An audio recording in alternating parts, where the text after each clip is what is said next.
여기 한 박스가 한 얼마 정도 하는 거예요? 4,500만 원. 이 한 박스예요? 네. 은은 계속해서 앞으로 오를 수밖에 없다. 그 이유가 뭐냐 그러면 이 은이 사용 안 되는 데가 없어요. 그전에는 그냥 뭐 핸드폰, 브라운관에 조금씩 들어간다고 생각을 했는데요. 아니요. 그런데 이번에 금도 그렇고 은이 폭발적으로 오른 이유 중에 하나가 바로 그거예요. 여기가 기계가 있는데 지금 보시면은 얘가 XRF라고 여기 분석기라는 거예요. 그래서 이게 몇 프로의 순도를 갖고 있는지 그걸 알 수 있는 기계고요. 그리고 요즘에 아까 그랬죠. 저희가 아까 매입하다가 우리 업자들이 골탕을 먹었다고. 그래서 얘는 겉에 있는 그러니까 비파괴 이걸 쪼개거나 녹이지 않은 상태에서 검사하는 기계예요. 근데 그 중국에서 만든 텅스텐 같은 게 밀도가 똑같아요. 그래서 분간하기가 힘든데 그거는 이 안에까지 전자파를 넣어서 확인하는 방법이 나왔어요. 그래서 불순물이 있으면 전자파에서 아는 거예요. 그러니까 보통 투시를 한다 그러죠. 그게 이제 이 기계입니다.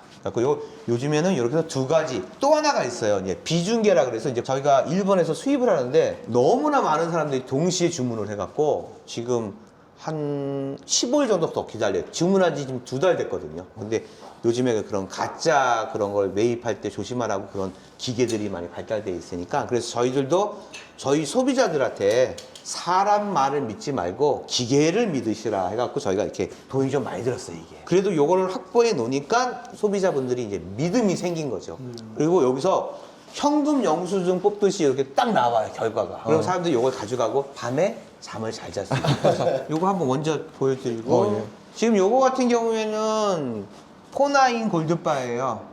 이게 99.99가 이 기계에서 나와야 되는 거죠. 네, 그래서 한번 해보겠습니다. 여기 한번 보시겠습니다. 네, 저기 시간이에요. 40초 후에 결과가 나옵니다. 네, 그럼 됐네요. 포나인이 됐습니다. 네. 그리고 일단 프린터 한번 네. 뽑아보겠습니다. 저걸 이제 손님이 이제 가져가게 되는 겁니다. 그래서 99.99%가 나왔다. 24K라는 거 증명이 된 거고요. 또 하나 검사가 지금 보시면 우선 요거 좀 한번 우리 이 친구가 우리 PD입니다. 저 유튜브. 자, 이렇게 해갖고 요거를 검사를 하는 거는 색깔이 다른 게 있어요. 양쪽에는 빨간색이고 가운데가 녹색이거든요. 그 녹색 안에 있어야 돼요. 그러면 뭐냐면은 이 골드바가 이 안에 불순물이 있냐 없냐를 확인하는 거예요. 전자파를 쏘아가지고. 지금 여기 가운데에 녹색이 있죠. 이 안으로 들어와야지 이거는 불순물이 없다는 거고 이쪽 빨간색이나 이쪽에 약간 있을 경우에 이리로 가는 거고요. 이 빨간색은 안에 불순물이 있으니까 조심하십시오라는 뜻입니다. 한번 해보겠습니다. 자, 지금 화살표가 녹색에 있죠? 네. 예, 이 녹색에 있는 거는 여기에 불순물이 없습니다라는 뜻입니다. 한번 빼봐 주시고요. 그러면 요거 한번 해봐봐요. 이 가짜를. 이거는 전시용 액세서리입니다. 요것도 한번 분석기로 한번 갈 거예요. 그러니까 네. 요거는 어떻게 나오는지 한번 보겠습니다. 이 빨간색으로 가죠. 네. 예, 여기는 불순물이 있습니다라는 뜻입니다. 이 녹색에 있어야지만 여기에는 이 안쪽에는 불순물이 없습니다. 그 뜻이고요. 이 불순물이 있는 얘를 저기서 한번 검사를 해보겠습니다. 어떻게 나오는지.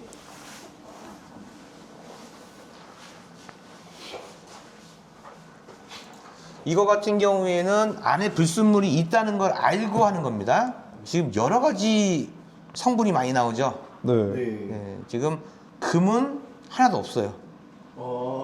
지금 저 AG가 은이고요. 그 다음에 CU가 구리, NI가 니켈, FE가 철이에요. 여기에는 구리가 68%가 있는 거고요.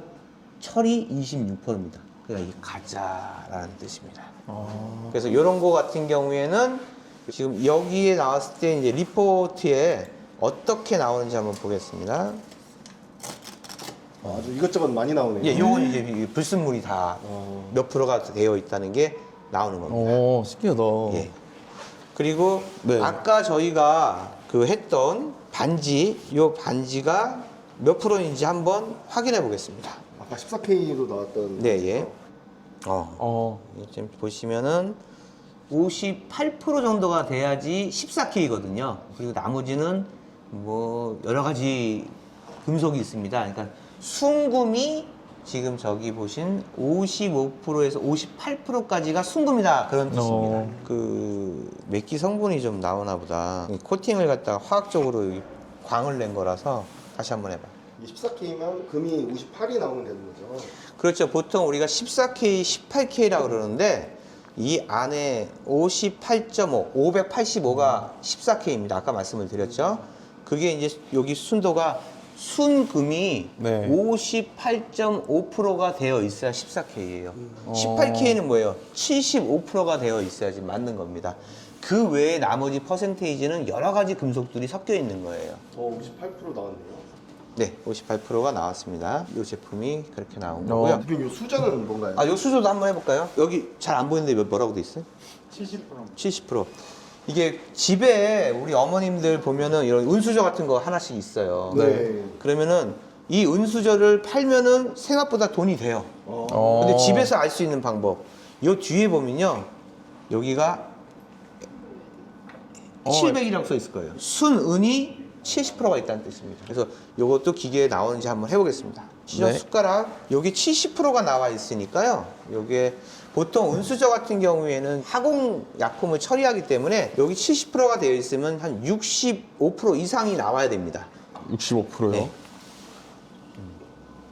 68% 정도 나오네요. 오. 그러니까 우리가 집안에 있는 70%라고 되어 있는 은수저는 실질적으로 이게 검사를 해보면은 약간 모자르다 이렇게 생각을 하시면 됩니다. 오늘 이거 보시고 집에 있는 은수저들 갖고 오시는 분들 많은. 네, 생각보다 가격이 괜찮죠. 요거 한번 해봐 주시죠. 지금 얘를 요걸로 했을 때 네. 여기 불순물이 들어있는 거잖아요. 어떤 변화가 있는지 한번 네. 검사를 한번 해봐 주시죠. 그리고 요걸로 순도가 높은 거는 어떻게 되는지 요걸 한번 비교를 해보겠습니다. 은수저 같은 거는 좀 깨끗이 닦으려면 어떻게 해야 근데 되나요? 사실은 은수저를 만약에 사용을 한다 그러면은 붕산이라고 있어요. 약국에 가면 아주 싸요. 네. 뭐 한 200~300원 정도면 사는데 그걸로 해서 얇은 천으로 이렇게 문지르시면 깨끗이 가게 없어지고요. 만약에 팔고 싶다 하는 거는 색깔 변해도 상관없어요. 그냥 갖고 오시면 됩니다. 자, 지금 색깔 여기가지요. 네. 예, 빨간 쪽에 가버렸죠. 네. 요거 이 불순물이 있다는 뜻입니다. 예, 이 안까지 지금 전파가 들어가 갖고 이 속까지 검사하는 겁니다. 자, 한번 빼봐 주시고요. 얘 한번 해보죠. 얘는 지금 포나인이니까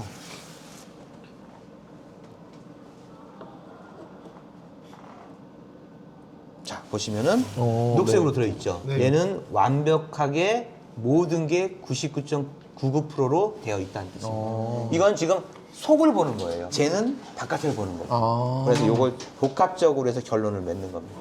예, 됐습니다. 자, 내려가시죠. 감사합니다. 기계도 신기하죠? 네. 저런 게 모든 금은방 다 갖고 있잖아요, 저는. 아, 그럼요. 거의 없다고 보면 되죠. 저희가 저희 영상을 찍는 이유도 바로 저것 때문에 그런 거예요. 소비자분들이 저거를 해놓은 데가 거의 없으니까 더 덜 가면 저거 해봐야겠다 해서 그래서 투자를 한 거예요. 저 기계 오른쪽에 4천만 원. 그 맨 끝에 있던 거요? 예. 전자파 나오는 아, 거는 전자파. 600만 원. 대표님, 요거는 그러면 아까 그래놀이 택배로 온 건가요? 아니요, 이게 공장에서 온 겁니다. 여기 지금 보면은 엄청 무겁겠네요. 이게 10kg예요. 근데 여기 보이죠? 어디서 많이 본 거 아니에요, 이거? LS. LG. 그 LG 그룹의 계열사입니다. 여기 LG 산전이라는 뜻이거든요. 네. 요 안에 어떻게 생겼는지 좀 볼 수 있을까요? 아, 요거가 손님이 주문한 거라 훼손하면은 좀 그런데 제가 여기 자립하는 사람들을 위해서 궁금해요, 진짜? 네. 어떻게 생겼는지 너무 궁금합니다. 좋아요. 내가 이걸 한번 안에가 어떻게 생겼는지 한번 보여드리겠습니다. 네. 저기 칼 좀 주세요, 칼. 이걸로 바를 만드는 거고요. 사실 제가 아까 그랬잖아요. 그레니를 사시는 분들은 지금 팔 때는 똑같은데 보통 돈 많은 사람들 있죠. 그분들은 이걸로만 사요. 요거 10kg 단위로 사가지고 어디다 보관하는지는 안 가르쳐 주더라고요. 근데 이렇게 박스로 오리지널 요 박스 요걸로 사갑니다. 아, 이렇게 한 박스씩 사가시네요. 네, 그렇죠. 그럼 여기 한 박스가 한 얼마 정도 하는 거예요? 아, 요게 지금 저희 판매되고 있는 게 4,500만 원. 이 한 박스예요? 네. 이게 8천만 원까지 갔어요.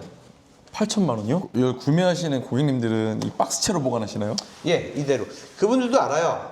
이분들이 이제 요거를 딱 사면요. 어떻게 하시냐면은 일단 이게 맞는지 안 맞는지 네. 안에를 검사를 합니다. 그리고 나서 그대로 테이프를 감아서요. 그대로 갖고 있고 저희한테 팔러 올 때는 요대로 갖고 오시면 돼요. 아, 중요한 게 뭐예요?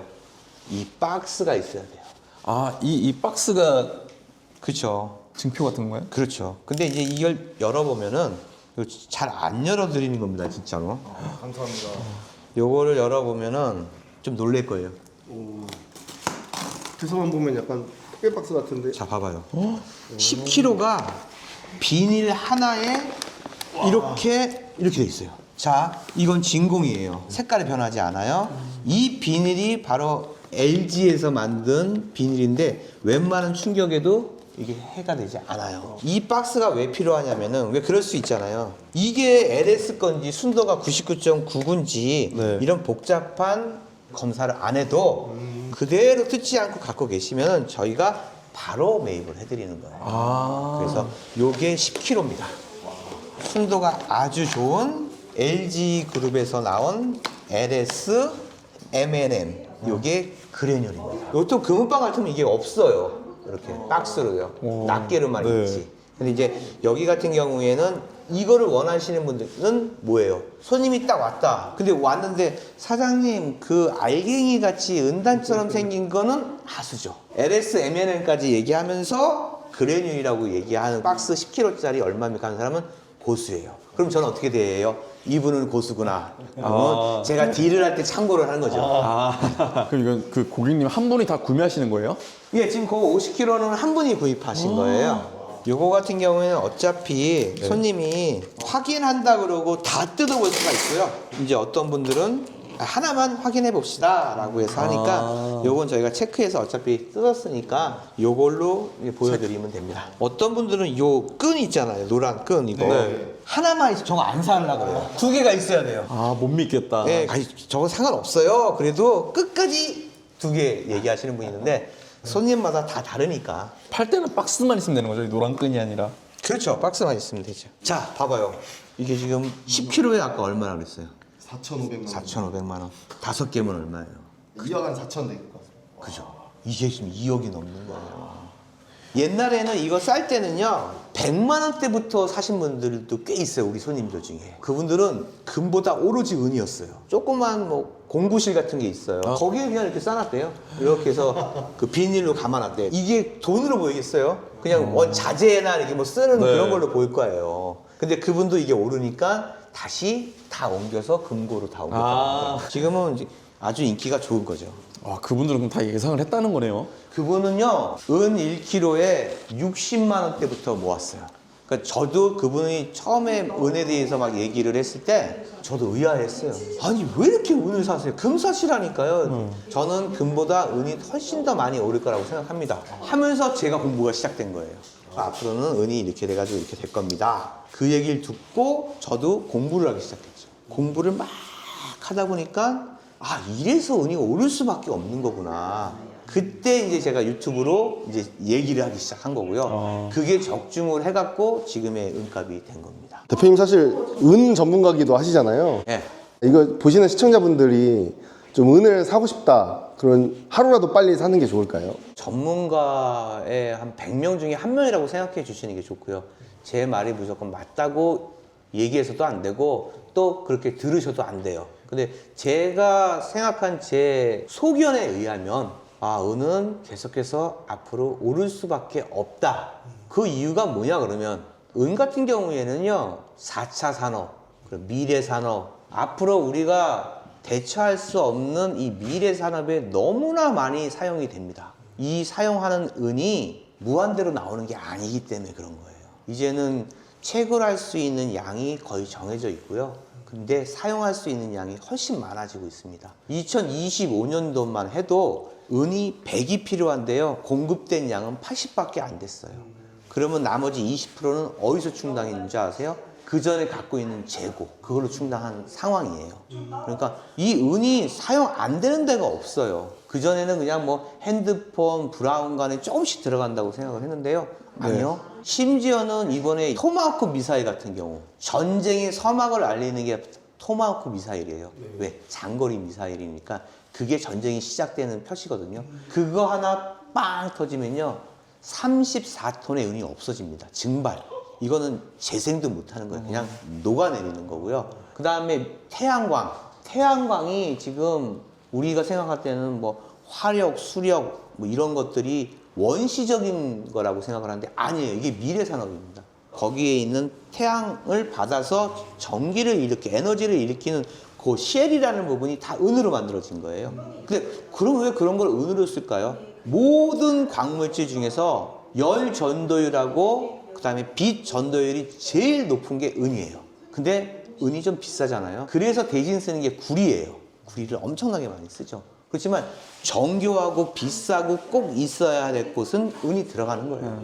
지금 삼성에서 만드는 그 전고체 배터리에 삼성이 사활을 걸고 있어요. 진짜 회사의 명운을 걸었단 말이에요. 이 전고체 배터리가 완성이 되면요.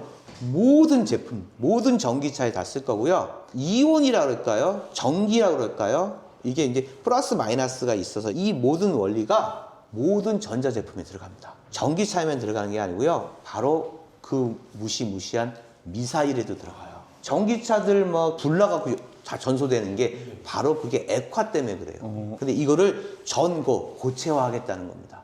그러면 그 전기차 한 대에 무려 은이 1kg씩 들어가는 거예요. 그러면 은의 수요가 또 얼마나 많아지겠어요. 거기에 또 로봇, 앞으로는 또 로봇 산업이란 말이에요. 로봇의 이 부드러운 부분, 이 유효한 부분에 다 은이 들어갑니다. 그리고 앞으로의 의학계 살균 소독 다 은이고요. 의학계에서도 이 은 나노 기술로 해서 엄청나게 발전이 되는 거고. 그리고 또 뭐 있어요? 데이터 센터. AI를 만들 수 있는 데이터 센터를 만들면 여기에 또 냉각기가 엄청나게 들어갈 거고 여기 또 열이 많이 들어가기 때문에 은이 더 필요한 거고요. 은이 정말 많이 쓰여요. 그리고 퀀텀 시대 들어오면은 퀀텀에도 은이 많이 들어갑니다. 저는 앞으로 5년 후에는 개인이 은을 살 수가 없다. 저는 그렇게 생각하고 있어요. 왜? 개인한테 갈 은이 어디 있어요? 가뜩이나 모자란데. 네. 산업체에서 써야 돼요. 삼성에서는요. 삼성 반도체에서 들어가는 이 은을 확보하고 자기네 제품들을 원활하게 하기 위해서 어디를 갔다? 멕시코에 갔습니다. 멕시코 광산에 자체적으로 은을 생산할 수 있고 수급이 될 수 있게끔 미리 마련해 놓고 있어요. 일론 머스크 안 할까요? 테슬라 전기 자동차가 있는데 일론 머스크가 지금 리튬 광산 이분은 자기 돈으로 사더라고요. 자원이 확보되지 않으면 생산되는 라인의 모든 것이 불투명해지기 때문에 이 원자재를 확보해 놔야 돼요. 지금 그런 상황이기 때문에 은은 제가 밤새도록 얘기할 수 있어요. 그래서 그만큼 은이 소중하고요. 여러분들이 어느 정도의 자산에 투자를 했을 때 어느 정도의 여윳돈이 있다면요. 은을 사놓으세요. 그리고 나서 잊어버리세요. 딱 5년만. 나도 모르는 사이에 얘가 증식을 해서 효자가 되고 있을 거예요. 네, 저는 그렇게 감히 말할 수 있어요. 그러니까 은의 세계가 앞으로는 우리가 안전자산이나 투자의 대상이 아니라 어마어마한 우리가 알고 있는 모든 기업체에서 사용하는 그런 원자재가 될 수 있다. 우스갯소리로 제가 그런 말도 해요. 제 생각에 한 10년 정도 지나면 우리나라 정부에서 요즘 재난 문자 같은 거 많이 가잖아요. 네. 지금 나라에 은이 모자르니까 여러분의 은을 지금 파는 가격에 30%를 더 드릴 테니까 나라에 파십시오. 저는 그런 문자도 나올 수 있다고 자신합니다. 5년 뒤에 개인이 은을 못 사게 되면 금은방도 다 망하는 거 아닌가요? 글쎄요, 이런 기현상이 발생될 겁니다. 희한하게 없으면 더 살려고 그래요. 예를 들어서 은 가격이 1,500만 원이야 1kg에. 은이 없어. 그러면 어떤 심리가 발동되냐면은 그 시세는 1,500인데 1,600 드릴 테니까 구해주세요. 이런 일이 발생이 돼요. 야, 이거 어떡하지? 근데 은이 없대. 그럼 어떻게 해요? 제가 국가가 되는 거죠. 고객님, 저예요. 아유, 글쎄 그만큼 벌었으면 됐다니까. 그럼 어떻게 돼요? 안 팔아요. 10분한테 연락을 했더니 9분이 안 팔고 1분만 팔더라고요. 근데 이 10분이 어떤 분들이에요? 저한테 미리 얘기한 분들이에요. 은이 600만 원이 되면 팔 거니까 연락 주세요 한 분들이에요. 근데 안 팔더라고요. 이 사람의 욕심이 그런 거예요. 더 희귀해지고 시소성이 있으면 은값은 더 오를 거고요. 더 구하고 싶어하는 욕망이 더 많아질 거라는 거죠. 그 정도로 귀해질 거라고 생각합니다. 저는.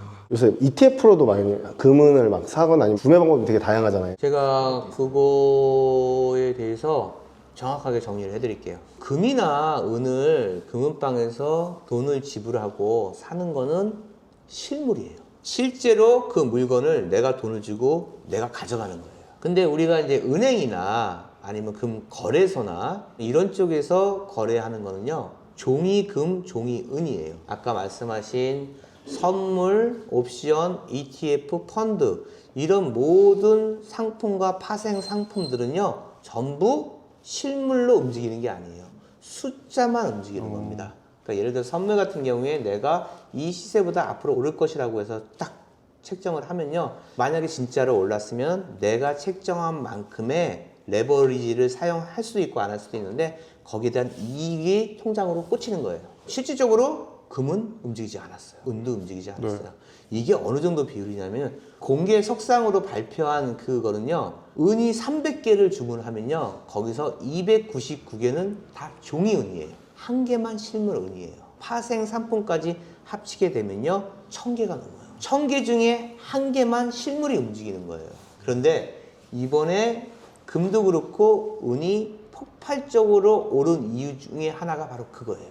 그게 뭐냐면은 세상이 어지럽다. 특히 미국을 못 믿겠다. 달러를 못 믿겠다. 왜? 너무 무분별하게 달러를 찍어내고 있어요. 네. 지금 부채가 거의 40조 달러 정도 됐어요. 1년 이자만 해도 1억 3천만 달러. 그 미국 국방비 엄청나게 나잖아요. 뭐 항공모함이고 뭐 미사일이고 뭐 엄청나게 이 국방비 쓰는데 이자만 그 국방비보다 더 많아요. 그거 어떻게 갚을 거예요? 제 생각이 좀 힘들다고 봅니다. 그러면 어떻게 해야 돼요? 금리를 인상하든지 세금을 많이 때리든지 해서 돈을 걷어들여야 된단 말이에요. 근데 지금 어때요? 아니잖아요. 이런 얘기 또 해도 되나 모르겠는데 우리나라도 마찬가지예요. 지금 또 이번에 석유 파동으로 해서 돈을 또 주고 있잖아요. 저는 이걸 좀 참았으면 좋겠어요. 우리 국민들이 조금 힘들어도 이걸 버텨야 돼요. 돈을 더 풀면 안 돼요. 나중에 그 뒷감당 어떻게 하려고 그래요? 이걸 좀 참는 버릇을 해야 되는데 국가에서 자꾸 돈을 풀고 또 지원을 해주고 이러면은 미국이 그렇게 하니까 우리도 그렇게 해도 괜찮다는 느낌. 아, 근데 그쪽은 자원들이 있잖아요. 그리고 힘이 있잖아요. 근데 우리나라는 자원이 없어요. 아주 위험할 수가 있거든요. 세계적으로 돈을 이렇게 풀다가는 진짜 위기가 올 것이다 라고 생각을 하고 있는데 이런 분위기가 방영이 돼서 어떤 기조가 생겼냐면은 그 김치 프리미엄 생긴 거, 사재기 한 거 우리나라 우리 아주머님들 저는 존경해요. 촉이 있다니까요. 전 세계에서 제일 먼저 시작했어요. 왜? 이제는 종이를 믿지 못하겠다는 거죠. 세상이 어떻게 변할지 모르니까. 언제 어느 때 어떻게 될지 모르고 금융위기도 어쩔지 모르는 거예요. 내 자산은 내 주머니에 넣겠다는 거죠. 전 세계의 이 금시세는요, 아시아, 미국, 유럽 이렇게 해서 24시간 돌아가요. 캐나다 사람인데 어떤 그 대부호가 은을 샀는데 몇백 톤을 이 선물로 신청을 했는데 그거를 실물로 다 가져가겠다고 선언을 한 거예요. 그래서 난리가 난 거예요. 실물이 없잖아요. 실물이 있긴 있는데 이분한테 예측하지 못한 이 실물을 전해주는 순간에 이 그 시장에 혼란이 생기는 거죠. 거기가 바로 시카고 상품거래소에서 일어난 일이에요. 당신 미친 것 같다고. 이거를 운반비 엄청나게 들겠죠. 캐나다까지 가져가려면. 그리고 여기 보험비가 또 장난이 아닐 거란 말이에요. 그리고 이걸 어디다 보관할 거예요. 창고비도 장난 아닐 거고요. 이렇게 하면은 상상할 수 없는 돈을 지불을 해야 돼요. 그냥 선물해서 이익금 가져가면 간단하죠. 통장에 꽂히면 끝나는데 왜 이렇게 번거롭게 하느냐는 거예요. 그랬더니 그 캐나다인이 그런 말을 했어요. 내가 알아서 해. 나 같은 사람이 앞으로 10명이 나오면은 아마 이 시장은 상상할 수 없을 정도로 파괴될 거야. 그런 징후가 보이기 시작했어요. 그래서 저는 그래요. 제가 금은방을 해서 그게 아니라 여러분들이 이게 금, 은을 사실 때 이 숫자는요, 내 돈이 아니에요. 여러분들이 은행에 갖고 있는 예금이요, 본인 거예요? 아니에요. 국가 거예요. 국가가 어느 정도 위급 상황이 생기고 전쟁이나 금융 위기가 있으면은 어디가 우선이에요? 개인보다 국가가 우선이에요. 그럼 국가가 통제돼 있어요. 이건 법으로도 나와 있어요. 여러분들의 돈, 상품, 다 규제당할 수 있어요. 여러분 오늘부터 하루에 50만 원밖에 출금이 안 됩니다. 나라를 위한 겁니다. 어떻게 할 거예요? 따라야지. 우리 부모님, 내 자식들을 내가 지키려면 어떻게 해야 돼요? 실물을 내 주머니에 갖고 계셔야 됩니다. 그러면 내가 정말 위급했을 때 이거를 언제든지 팔 수가 있다는 거죠. 금은비를 보고 이제 구매를 하시는 분들도 있더라고요. 이런 것도 어떻게 보면 하나의 전략으로서도 해볼 수 있는 건가요? 사실 근데 금은비라는 개념을 들어가면요, 저 되게 똑똑하지 않아요? 되게 많이 알죠. 또 역사 얘기 나와요. 금은방 같지가 않아요. 대화 내용이. 재밌으니까 제가 간단하게 얘기를 해드릴게요. 옛날에 그 패권 국가라는 게 있어요. 이게 네. 거의 100년마다 나라가 그 패권을 갖고 있는 거거든요. 포르투갈이 있었고, 스페인도 있었고, 네덜란드도 있었고, 영국이 있었고, 그다음에 미국, 지금 현재 미국이 갖고 있는데, 미국이 조금 길게 갖고 있는 상황이거든요. 그때의 패권 국가들이 갖고 있는 게 바로 기축통화예요. 그 나라의 화폐. 옛날에 그 스페인이 굉장히 그 식민지를 많이 갖고 있어요. 특히 어느 쪽? 신대륙 쪽으로 많이 했었어요. 포르투갈하고 스페인이 이 그 황제한테 얘기해서 나는 바다로 나갈 테니 배를 만들어 주십시오. 배를 해서 항해 시대가 돼요. 그래서 식민지를 개척합니다. 그 식민지에 가서 많이 약탈해 온 게 바로 금이에요. 그걸 가지고 왔는데, 신기하게 대륙마다 금은비 비율이 다른 거예요. 금 1kg에 교환을 해주는 게 15개의 은을 주는 거예요. 근데 이걸 중국에 가져가면은 은을 갖다가 17개를 주는 거예요. 다시 우리나라에 가갖고 금을 가지고 또 가져가서 이게 무역이에요. 이 금하고 은의 비율이 다 다르니까 돈을 어마어마하게 벌겠죠. 이 중국, 그때 당시가 명나라였을 거예요. 은을 막 계속 하다 보니까 은이 엄청 많아진 거예요. 그러니까 얘네들이 그걸 화폐로 쓰기 시작한 거죠. 그런데 은은 무거워요. 이 엽전 모양으로 화폐를 만들고, 와, 이거 너무 힘들어. 그래서 이렇게 약간 카르텔식으로 해가지고요, 조합을 만든 거예요. 그래서 그걸 갖다 얘네들이 그걸 행이라고 불렀어요. 광저우에 있는 행, 은을 보관하는 행, 베이징에 있는 뭐 은을 교환하는 행, 그게 은행이에요. 은행의 유래가 거기서 나온 거예요. 금행이라고 그러지 왜 은행이라고 그랬을까? 그때 당시에 화폐의 기준이 은이었어요. 그게 일본을 가고, 그게 우리나라에 들어와서 지금의 신한은행, 국민은행의 그 은행이 바로 은을 거래하는 집합소라는 뜻입니다. 그래서 은행이 발생이 됐고요. 근데 그때 당시에 15대 1, 17대 1 이랬단 말이에요. 제일 많이 벌어질 때가 100대 1까지 벌어졌어요. 그때는 왜 벌어졌냐면은 금값만 올랐어요. 은값은 가만히. 그러니까 금 1kg에 100kg가 있어야지 가격이 맞는 거였어요. 은이 오를 수밖에 없는 이유 중에 하나가 바로 거기에 있어요. 은 가격이 얼마가 돼야지 그 비율이 맞을까? 그게 3,500만 원, 4천만 원이 돼야 돼요. 그러면 지금 비율이 어느 정도 될까요? 라고 하는데, 공식적으로 이거를 갖다가 온스당 계산을 하면요, 75대 1 정도 돼요, 지금요. 급격히 올랐을 때가 50대 1 정도까지 올랐어요. 이 변화를 보게 된다면 그게 금 비율이에요. 금은 비율. 그래서 금은비라고 해요. 요걸 좀 잘하는 전문가적인 분들은요, 금이 어느 정도 몇 프로 떨어졌지? 지금 은이 몇 프로 떨어졌지? 금이 오를 수 있는 비율보다 은이 오를 수 있는 비율이 더 크다. 그러니 지금은 금을 팔아서라도 은을 사야 된다. 그런 생각을 갖고 있는 분이죠. 완전 전문가고요. 여기는. 프로죠, 프로. 네. 그래서 그런 식으로 되어 있다라고 생각하는 거고, 역사적으로도 그렇게 되어 있고요. 미국이 처음에 했을 때 미국에 있는 그 헌법이 있어요. 걔네들의 헌법. 금과 은은 16대 1로 정한다. 이렇게 법으로도 나와 있어요. 그러니까 그때 시대로 돌아가고 그렇게 되면은요, 은값은 더 많이 오를 거라고 생각합니다. 이게 이 깊이까지 알면은 재밌어요. 더 재밌는 일들이, 금이 5,000년 전부터 화폐의 기능을 했고, 절대 화폐라고 하는 게 왜냐면 절대 변하지 않는 화폐라는 뜻이에요. 약속이죠. 그래서 금은 절대로 불변입니다. 전 세계에 있는 은행에서 다 인정한 거니까. 금은 약속이고 정의예요. 금은 그렇습니다. 오다 보니까 다 최고가 매입 써 있는데 최고가 매입이 맞나요? 금은방 가면은 다 최고가 매입으로 돼 있어요. 지나가는 분들이나 금을 팔려고 오는 사람한테 어필할 수 있는 방법이 최고가 매입밖에 없어요. 저도 그거에 대해서 많이 생각을 해봤는데, 뭐 대한민국에서 금을 파시면 제일 많이 쳐드립니다. 이것도 좀 이상하고 그래서 최고가 매입을 많이 하는데 근데 저희가 없애라. 왜냐면 이제 오히려 그렇게 써놓으면은 판매 척에 격이 좀 떨어질 것 같은 느낌이 들어서 전부 다 써 있으니까 구태여 쓸 필요가 없다 생각을 하는 거고 그것도 발품이에요. 그래서 물어보면은 근데 그렇게 큰 차이는 없을 겁니다. 그럼 뭐 지금 한산할 때는 주로 어떤 거 하세요?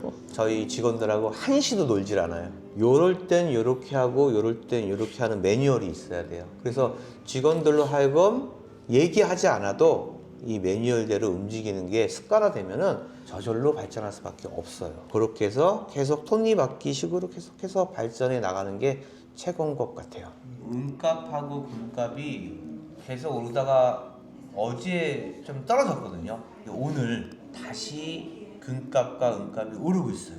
지금 요거 같은 경우가 지금 밑에가 실버가 이게 온스당 가격이거든요. 80달러가 넘은 거죠. 그 전에 떨어질 때가 거의 72, 73에서 3일에서 4일 만에 지금 80달러를 넘은 거예요. 은 같은 경우에는 떨어질 때도 급속히 떨어질 수도 있지만은 올라갈 때도 급속히 오를 수가 있거든요.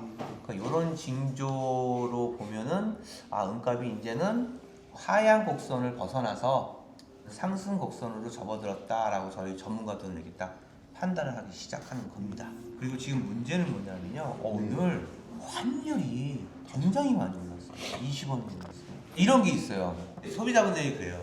아니 그래프 보니까 지금 뭐 파란색으로 많이 빠졌던데 왜 금값은 어제랑 똑같아요?